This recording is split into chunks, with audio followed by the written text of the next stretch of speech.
ang Spider Air Defense Missile System ng Pilipinas gagamitin na. Ito nga po mga idol ang nag-iisa at advanced na anti-air defense missile system ng Pilipinas. Yan ang pag-uusapan natin, pero bago yan, kung bago ka lang sa aking channel, huwag mong kalimutang mag-like, subscribe at i-hit mo na rin ang notification bell button para lagi kang updated sa mga bagong videos natin.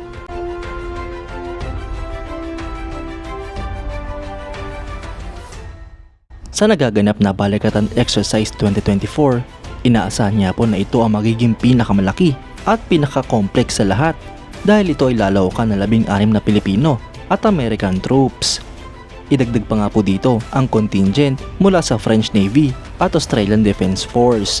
Ang Philippine Coast Guard at Philippine National Police ay magiging observers din kasama ang 14 pang ibang mga bansa.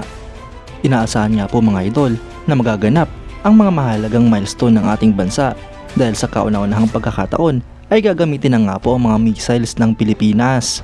At syempre, ang pinakainaantay ng sambayanang Pilipino ay ang kauna-unahang live firing ng Spider Air Defense Missile System ng Philippine Air Force. Ito nga po ay magiging parte ng air defense exercise na gaganapin sa Balikatan Exercise 2024. Idagdag pa nga po sa mga first ever live firing ay ang SSM-700K sister anti-ship missile ng Philippine Navy na magiging parte ng sinking exercise. Gayon din nga po ang first ever deployment sa Indo-Pacific region ng Typhoon Weapon System mid-range capability ng US Army. Ito nga po ay upang i-test ang kanilang rapid deployment capability. Ang Balikatan Exercise 2024 mga idol ay kakaiba dahil ito ang pinakamalaking participation ng Philippine Coast Guard kung saan lalahukan ito ng 6 na mga barko mula sa kanilang ahensya. Ito nga po ay magiging isang pinakaimportanteng parte ng depensa ng ating bansa.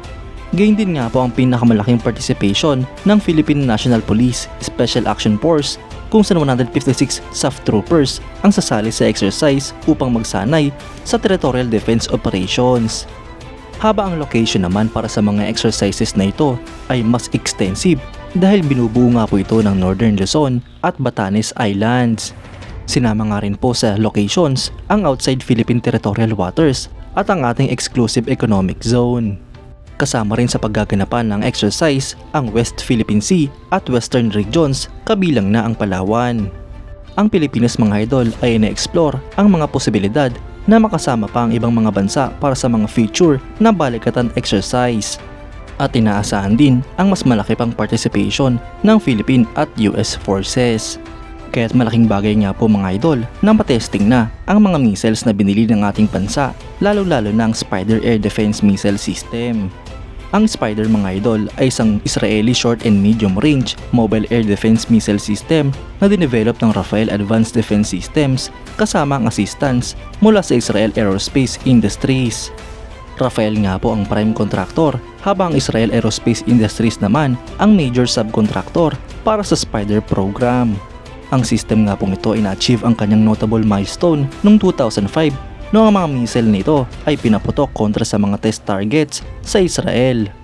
At nagresulta naman nga po ito sa direct hits na nangangahulugan lamang na epektibo at accurate ang missile system na ito.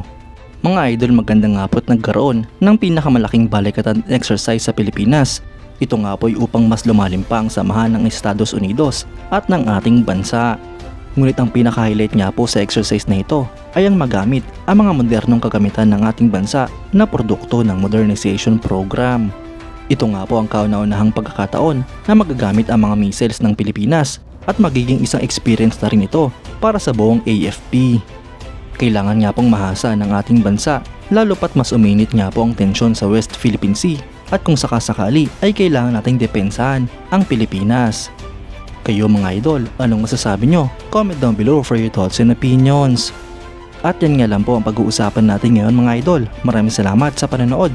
Huwag nyo rin kalimutang mag-like at subscribe bilang suporta sa ating channel. Mabuhay kayo mga idol!